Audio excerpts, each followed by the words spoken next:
Okay, ayan guys. Meron tayong key audio dito. Key audio KA711. Bale, sabi ng may-ari hindi daw tumutunog. Subukan natin, power on. Yan, milaw siya.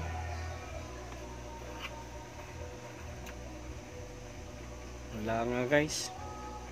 Ayaw nga. Ayaw nga. Ala, ayaw talaga. So, titingnan natin loob nito. Anong problema? Wala. Kahit anong pihit sa volume, wala. Wala talaga. Loudness. Oh, loudness on. Wala. As in, power lang. Walang sound, wala. Okay, saan natin?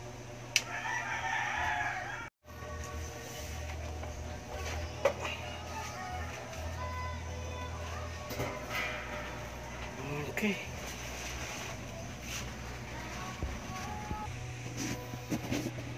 Okay, yan guys. Wala naman ako nakikitang sunog dito guys. Dito naispatan ko sa speaker terminal niya, sunog to guys. Siguro ko naglulos, kaya ganon, kaya uminit yung terminal niya, kaya ganon yan. Ayan nga, naglulos yan, lost connection. So ngayon babaklasin natin to at makita yung dahilan bakit. Okay, at nang ma-check din yung ibang mga piyesa, pati mga power transistor nya ito dito guys. Yan guys, ma-check natin ito lahat para sure ito dito. Ma-check natin itong mga power transistor. Yung fuse nya hindi naman putok, wala naman putol sa fuse. So nakapagtataka, wala nakikitang sunog. So mas mainam to guys, remove natin sa case nya para sigurado. Ito guys, bago nyo baklasin to, tatandaan nyo itong mga wiring na to guys, kasi delikado pag nagkamali tayo dyan. Tulad dito, tandaan natin kung saan nakalagay ito. Yan, kailangan matatandaan natin guys kung saan yan. Mas maigi gumamit kayo ng pentel pen. Guhitan nyo guys, markahan nyo kung saan nakalagay, kasi mahirap na nagkamali kayo dyan. Imbis okay na, wala, napasama pa. Imbis pera na, naging bato pa, lumaki pa tuloy ang sira. Kaya kailangan guys mamarkan tulad nito, input. Pag ganyan, ito ang input nya ang input ng amplifier. Markahan nyo dyan. Ito, markahan nyo yan dyan, guhitan nyo dyan yan, para sigurado. Kasi pag nagkamali tayo dyan, naku po, sakit ulo paghanap ng piyesa, sira yan. Kahit tanggalin nyo, may marka na siya, ganun lang. Tulad nito, ito, tatandaan nyo guys kung saan. Okay, ayan guys, bali check muna natin kung may voltahe itong input nya, AC input. Dapat mayroon tayong mariread dyan na voltahe. Okay, power on natin. Bali nakaset tayo ng AC sa tester, AC yung voltage nya. So ito ang ground nya, center, saka ito yung line. 42, may nasusukat tayo ng 42.6 sa kabila. Same din siya guys. So ibig sabihin may voltahe siya dito. Ngayon titingnan natin kung may lalabas dito sa mga fuses nya. So DC na to guys. So dahil DC na yung susukatin natin, lilipat tayo sa piston. Lagay na lang natin sa 200 volts. Lagay na lang dito sa chassis at saka dito sa fuse nya. Wala guys, wala. Ayan, dito na walang connection sa ground nya sa chassis. Dito tayo sa common. Ito yung common nya. So may nasusukat tayo na negative 59. So sa negative line yan. So sa positive line, so may nasusukat tayo yan 59.0. Yan ang nasusukat natin. Kabila 59, no? So may voltage siya guys. Merong voltage siya. Ang problema, ayaw tumunog. Ito guys,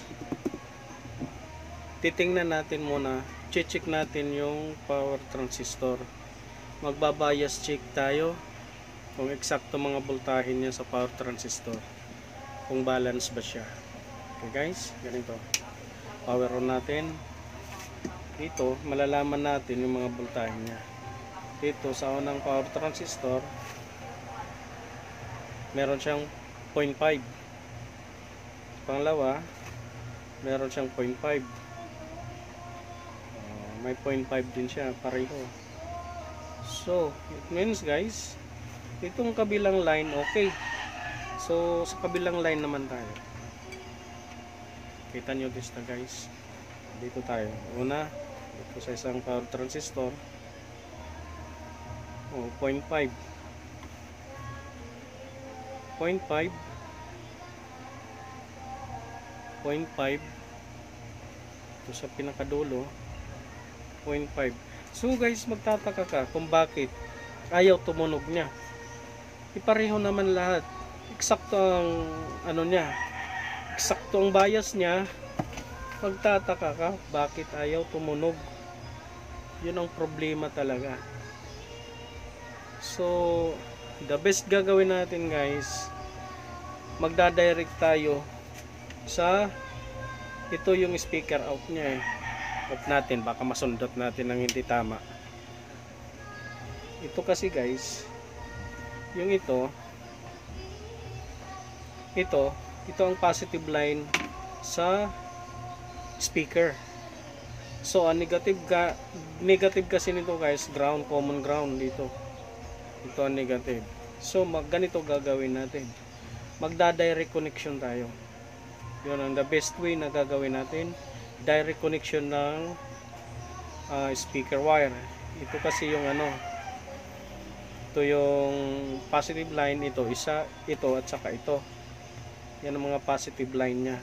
Dumiretso yan dito, tumawid dito, dumiretso sa relay. Para pag nag-click ng relay, papasok dito sa kabila. Ganon din to, same din dito. Mula dito, papasok dito. Jumper dito. Tapos, ayun, pumunta roon, pumunta dito. Yan. Dali, pag nag-click ang relay, papalo yan hanggang dito na. So, ito ang pinaka-output terminal.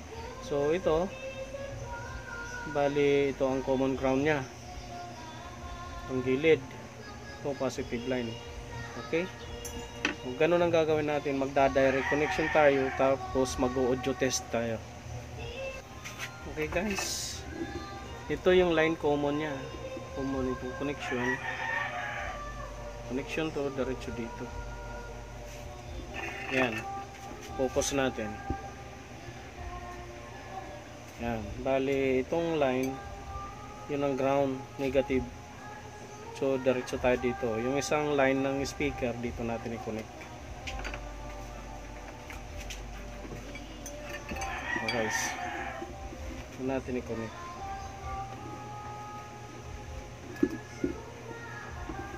Dito natin malalaman kung ano ba talaga, anong problema nito.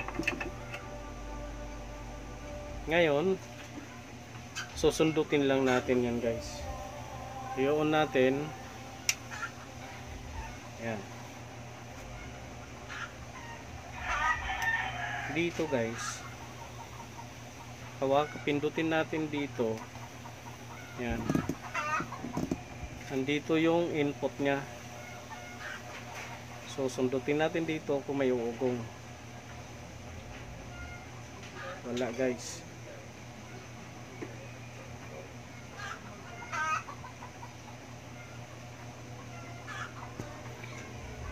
Okay, ayan guys, connect na natin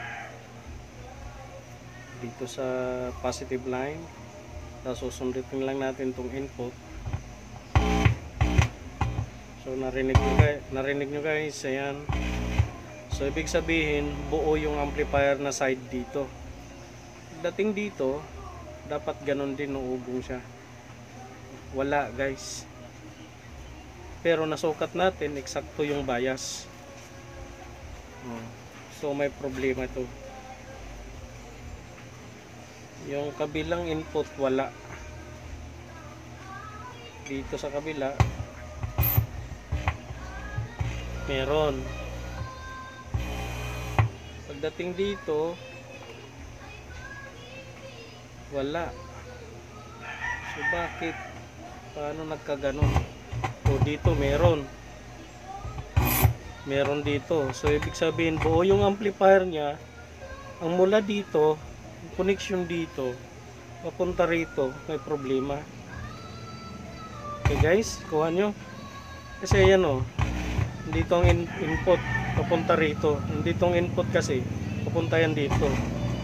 Yan, umuugong siya. So ibig sabihin may connection siya. Buo yung amplifier. Yung input dito may problema papunta rito. Okay guys, ayan. Hanapin muna natin guys. Okay, ayan guys, sound check ulit tayo. Ayan. Ito yung kabilang line. Ito yung line ng speaker to guys. Dito, line ng speaker. Sound check tayo.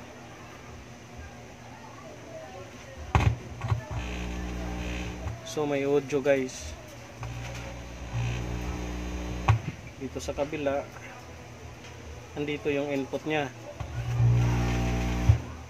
So good. So dito tayo sa paglampas ng relay. Ito yung positive line. Yan. Ito yung isang line. Sundot tayo. Yan. Ay, dito pala to sa kabilang channel. Yan, meron guys. So sa kabilang channel, paglampas na to ng relay. So good ang amplifier guys. Good yung mga power transistor nya. Mag-check tayo bakit hindi nakakadiretso dito yung signal music nya. Ba't hindi nakakadiretso sa amplifier? So malamang may problema sa ano nya, sa tone control, sa volume or ganun. Sige, check muna natin guys. Maloko-loko na ako guys, kakahanap anong diferensya. Good na yung amplifier nya. Lahat connection okay. Yung ano, hindi connection guys, yun ang nagka-problema yung connection. Dahil dito nagkabali-baliktad na to dito guys. Although pare-pareho 3 pins kasi, pwede mo isaksak dito sa kabila. Ang nangyari, malikot ang kamay. Sino bang gumawa nito? Palagay ko galing sa ibang technician. Masasabi ko baka malikot ang kamay ng daliri ng may-ari. Kasi guys, nagkalipat-lipat na itong mga sakit niya. Yung ito napunta rito, yung ito napunta rito. Alam mo yung kaya tayo sa electronics kasi nalalaman natin yan kung bakit nagkakamali sila dahil sa sources ng kung saan nang galing, saan ang auxiliary, saan ang input. Kaya yun ang nangyayari. Kaya tayo kasi pag naka-experience na, alam naman natin kung nasa ng input, alam naman natin kung nasa ng output. So, madali ma-identify natin kung nasa ng naging problema. Kasi maluko-luko na ako guys eh. Kakahanap na rin ng sera. Walang hiya. Yung wiring lang pala. Dito nagkalipat-lipat yung iba. Alam mo, kayo ha, mga customer, kung ayaw nyong gumastos, wag na lang kayong makialam. Kasi yan ang nangyayari. Nagkalipat-lipat na tulad nito guys. Wala akong pinalitan na pyesa. Ang naging problema yung connection lang. Kayo kasi mga customer, natatawa ko eh. Kikita ko nito na wala man lang wala akong pinalit na pyesa. Pero guys, ang kumita ko, kahit paano pinagpawisan din ako guys ha, kung nasaan ang sira. Pinagpawisan din ako nito. Kala nyo, nahilo-hilo ako eh. Kung saan ba, nasaan na bang connection nito? Buti na lang, meron tayong sound checker na ano, mga 5 watts lang. Tapos hanapin natin kung nasaan yung line. Yun. Hi guys, thanks for watching. Ayan ha, sa mga customer na mahilig magkalikot, ingat-ingat. Tatandaan kasi, mamarkahan kasi. Kahit akong technician nahilo din ako, nasaan ang connection eh. Ayan ha, maging aral sana to guys sa mga customer na mahilig magkalikot. Makati yung daliri, alamin mo na ha. Tulad nito, kumita ako, wala naman akong pinalit na pyesa. Yun, sana maging aral to guys. Thanks for watching. Please subscribe and hit the notification bell para ma-update kayo sa iba pang ano ko, video na magagawa, may upload, para may share sa inyo mga idea na may mga simple, may mahirap. Okay guys, dito na lang. Thanks for watching. Okay guys, ayan, testing na natin.